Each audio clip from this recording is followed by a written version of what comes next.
Assalamualaikum warahmatullahi wabarakatuh. Perkenalkan, saya Mary Adita Ningrum, mahasiswa S2 jurusan Pendidikan Dasar di Universitas PGRI Yogyakarta dengan nomor pokok mahasiswa 2425524008. Pada kesempatan kali ini, saya akan memaparkan tugas 4 dari mata kuliah pengembangan kurikulum sekolah dasar tentang analisis model pengembangan kurikulum. Terdapat soal yang disajikan yaitu tentang kaji dan analisislah karakteristik dari kurikulum KTSP, kurikulum 2013 dan kurikulum Merdeka di sekolah dasar. Silakan analisis dari masing-masing kurikulum yang disebutkan di atas. Menurut Anda, model pengembangan kurikulum apa yang digunakan dari masing-masing jenis kurikulum tersebut? Berikan argumen dan alasan yang kuat untuk setiap jawaban disertai dengan bukti atau contoh pendukung argumen. Untuk yang pertama, di sini tentang kurikulum KTSP. Kurikulum KTSP atau kurikulum tingkat satuan pendidikan dikenal dengan kurikulum tahun 2006. Di sini menurut saya menggunakan model pengembangan kurikulum campuran, yaitu antara model pengembangan kurikulum top down dan grassroots bottom up. Alasannya yaitu karena penyusunan kurikulum tingkat satuan pendidikan ini eh, sudah memperhatikan dan berdasarkan standar kompetensi serta kompetensi dasar yang dikembangkan oleh Badan Standar Nasional Pendidikan atau BSNP. Jadi, KTSP ini merupakan produk pengembangan kurikulum yang disesuaikan dengan situasi dan kondisi serta kepentingan daerah yang beragam. Pengembangan kurikulum dirumuskan dalam bentuk kompetensi, tetapi kompetensi yang ada pada KTSP ini sudah ditentukan dari pusat, sehingga daerah itu hanya mengembangkan berdasarkan kondisi atau keadaan daerah setempat masing-masing, tapi kompetensinya itu sudah dirumuskan dari pusat. Kemudian pada KTSP ini juga terdapat penyeragaman penilaian, yaitu tentang ujian nasional, yang dimana ujian nasional ini menjadi sebuah ajang kompetisi untuk sekolah-sekolah. Biasanya ujian nasional ini dijadikan tolok ukur keberhasilan dari suatu em, organisasi pendidikan, misalnya dari SDA, SDP seperti itu, klasifikasikan berdasarkan hasil dari nilai ujian nasional seperti itu. Kemudian yang kedua, kurikulum 2013. Kurikulum 2013 ini merupakan pengganti dari kurikulum KTSP atau kurikulum 2006.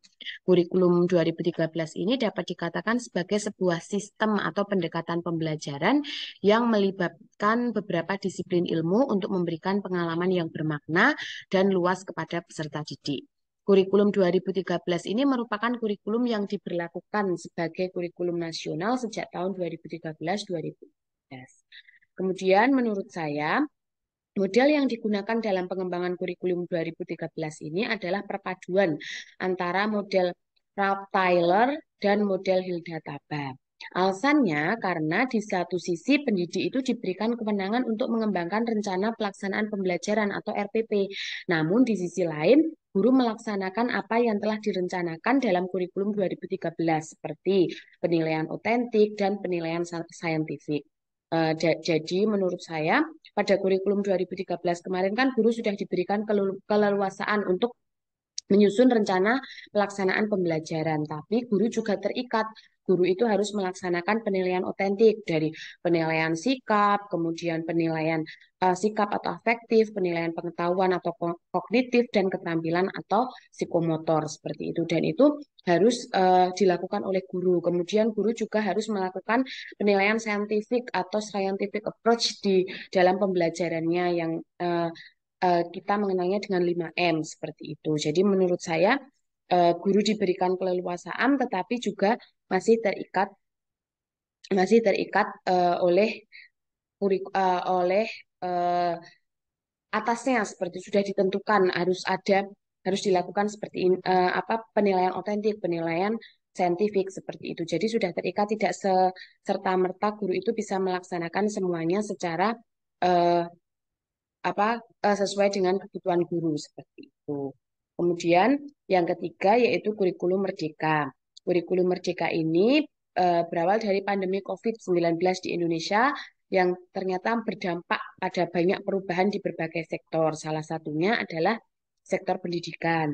Masa pandemi COVID-19 ini merupakan sebuah kondisi khusus yang menyebabkan ketertinggalan pembelajaran karena pada saat itu terjadi lockdown sehingga em, apa kok pencapaian kompetensi pada peserta didik itu mengalami penurunan. Selain itu, banyak studi nasional maupun internasional yang menyebutkan bahwa Indonesia itu juga sudah sejak lama itu mengalami krisis pembelajaran. Ditambah dengan terjadinya COVID-19 kemarin, Indonesia mengalami keterpurukan seperti itu. Kemudian, menurut saya model pengembangan kurikulum dari kurikulum Merdeka ini menggunakan model pengembangan grassroots bottom up.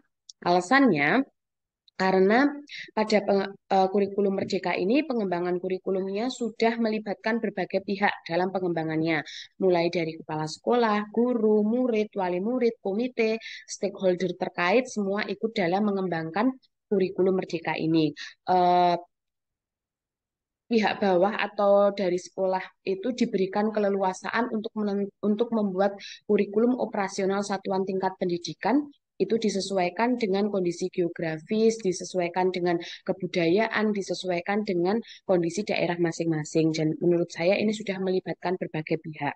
Kemudian dalam kurikulum ini, guru juga memiliki peranan yang sangat penting dan guru itu terlibat langsung dalam proses pengembangannya. Seperti guru itu diberikan keleluasaan untuk melakukan asesmen awal, untuk memetakan kebutuhan peserta didik, sehingga nantinya guru itu bisa menentukan strategi pembelajaran yang tepat untuk siswanya itu seperti apa.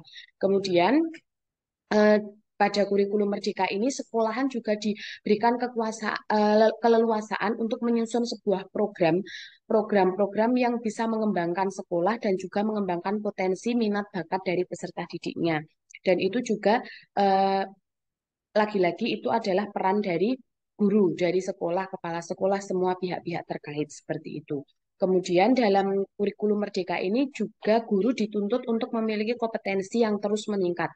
Ini itu juga ditunjukkan dengan adanya platform Merdeka Mengajar. Jadi setiap guru diminta untuk mengakses PMM untuk apa? Yaitu untuk meningkatkan kompetensi individu dari masing-masing guru dan juga untuk menjawab pertanyaan-pertanyaan yang mungkin ditemui oleh guru ketika melakukan proses pembelajaran bersama peserta didik. Nah, dengan itu diharapkan dengan adanya PMM itu juga dapat meningkatkan kompetensi dari masing-masing guru seperti itu. Jadi dari kurikulum Merdeka ini sudah melibatkan berbagai pihak, kemudian adanya guru sudah berperan penting dalam pengembangan kurikulum dan juga kompetensi guru terus mengalami peningkatan eh, seperti struktur dari model pengembangan kurikulum grassroots bottom up seperti itu menurut saya. Kemudian kesimpulan dari tugas ini adalah pengembangan kurikulum itu adalah sesuatu yang tidak akan ada habisnya karena perubahan dari masa ke masa, perubahan aspek-aspek kehidupan, adanya globalisasi, perubahan teknologi yang semakin maju, dan lain sebagainya. Dari situ kita bisa memahami bahwa pendidikan harus mampu beradaptasi dengan berbagai perubahan agar dapat menjadi lebih baik lagi. Ya. Terima kasih. Mungkin itu yang dapat saya sampaikan. Dan lebihnya saya mohon maaf. Sekian dan terima kasih. Wassalamualaikum warahmatullahi wabarakatuh.